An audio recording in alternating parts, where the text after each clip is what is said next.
Lockdown से पहले गीता के घर का नजारा कुछ ऐसा था कि रोहन ऑफिस जाता था और शिवन स्कूल।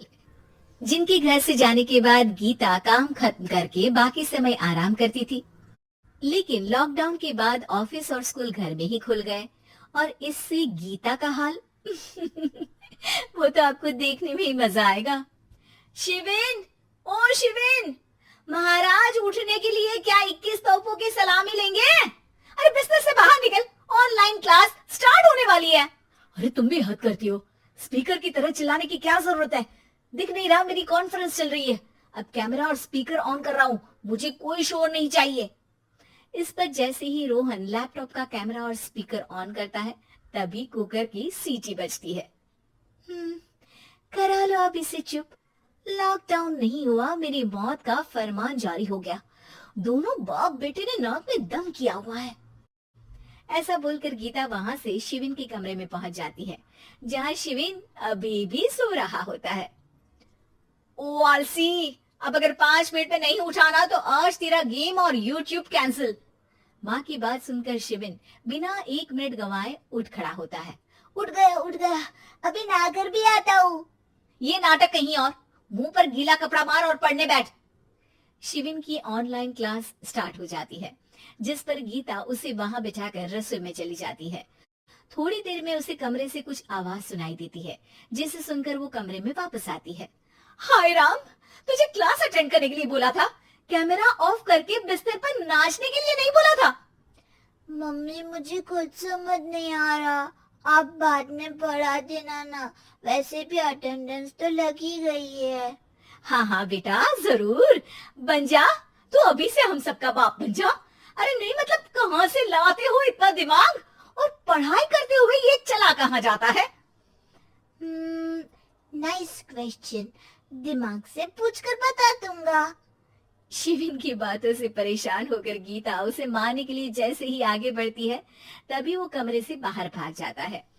अब शिविन आगे आगे और गीता हाथ में चप्पल पकड़े उसके पीछे पीछे पूरे घर में दोनों घूम रहे होते हैं।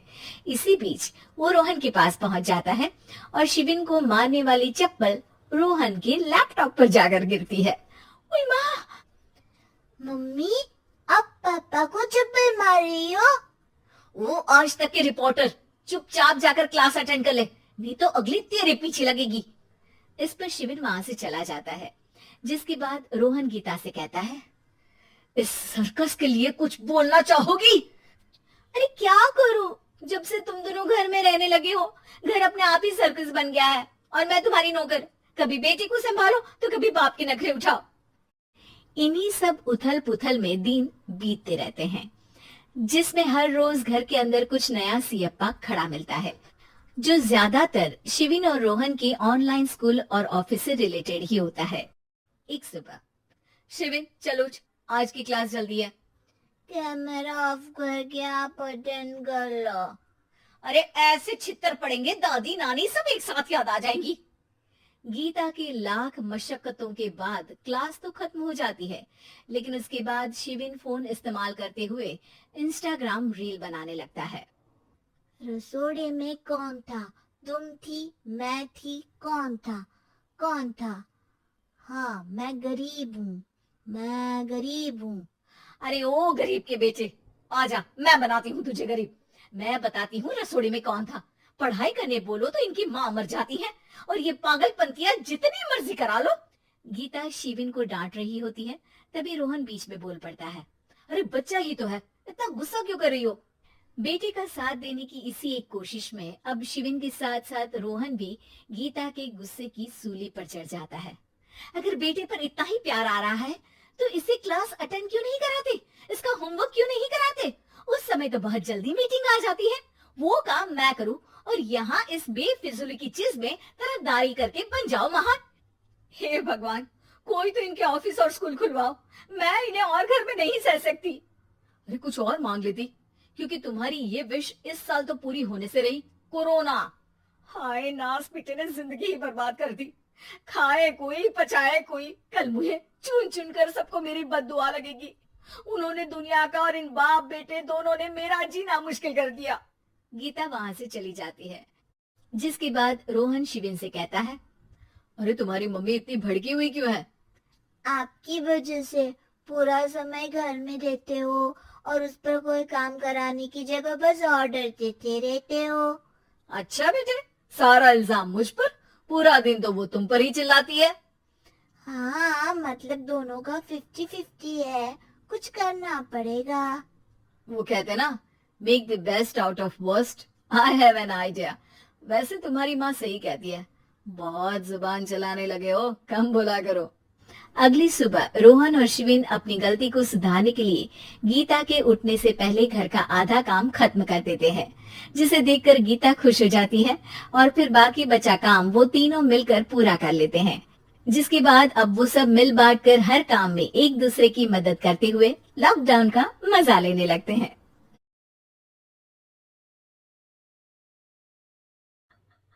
सिद्धि की शादी के बाद वो ससुराल चली जाती है। पीछे रह जाती है भाभी रानी। सिद्धि के ससुराल जाते ही भाभी कहती है, अरे वाह जी वाह, सारे कपड़े मेरे। हाय रे पैंट, अरे वाह वाह, मजा आ जाएगा। अरे ये सिद्धि की अलमारी के सामने खड़े होकर क्या बड़बड़ा रही है? जा जाकर देख मेहमानों को विदाई की मिठाई मिली कि नहीं। अब हाँ हाँ माँ जी, क्यों नहीं, लेकिन पहले कपड़े तो बदल लूं।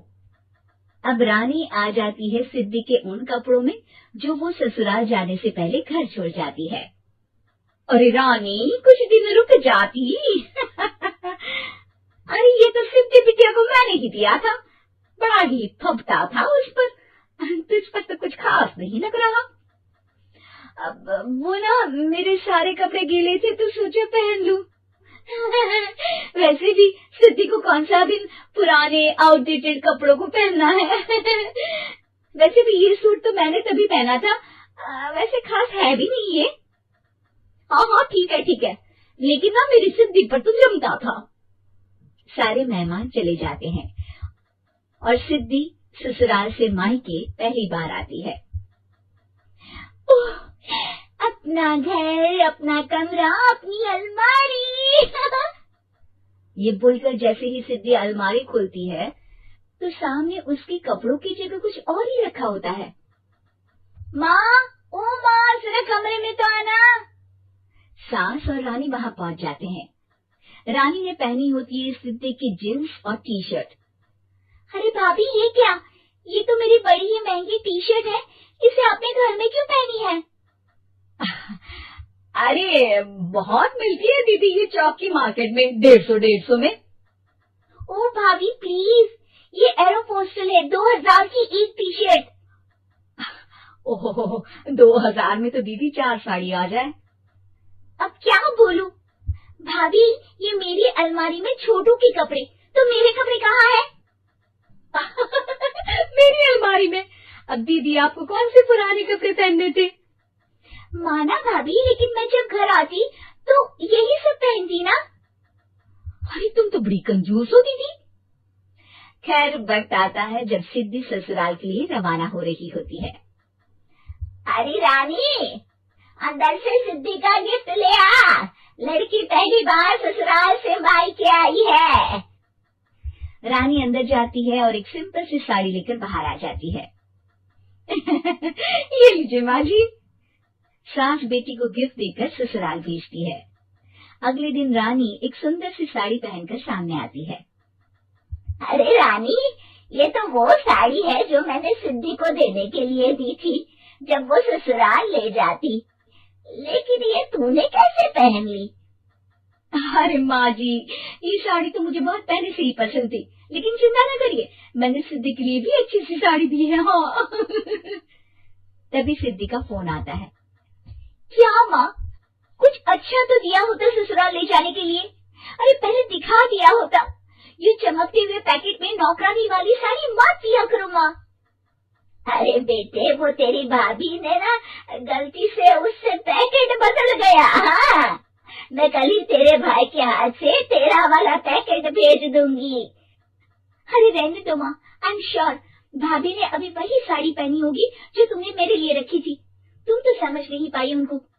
खैर छोड़ो, मैं ज्यादा बोलती अच्छी नहीं लगती, रहने दो, आपको उन्हीं के साथ रहना है, फिर बात करेंगे। सास को रानी पर गुस्सा आ जाता है। वो उसके कमरे में जाती है जहाँ वो शादी का एल्बम देख रही होती है। रानी, मार्केट जाकर एक ऐसी ही साड़ी लेकर आ। कल प्रतीक जाकर सिद्धि के घर दे आएगा। अरे क्यों माँ जी, कितनी साड़ी देनी है दीदी को? यहाँ कोई सेल लगी है क्या? अरे चुप कर, मेरे बेटी के हिस्से की साड़ी खुद पहन ली, अब ज्यादा ज्ञान बांट रही है। एक दिन सिद्धि का फोन आता है। माँ, मेरी सास ने आप सबको खाने पर बुलाया है। सारे लोग सिद्धि के ससुराल पहुँचते हैं।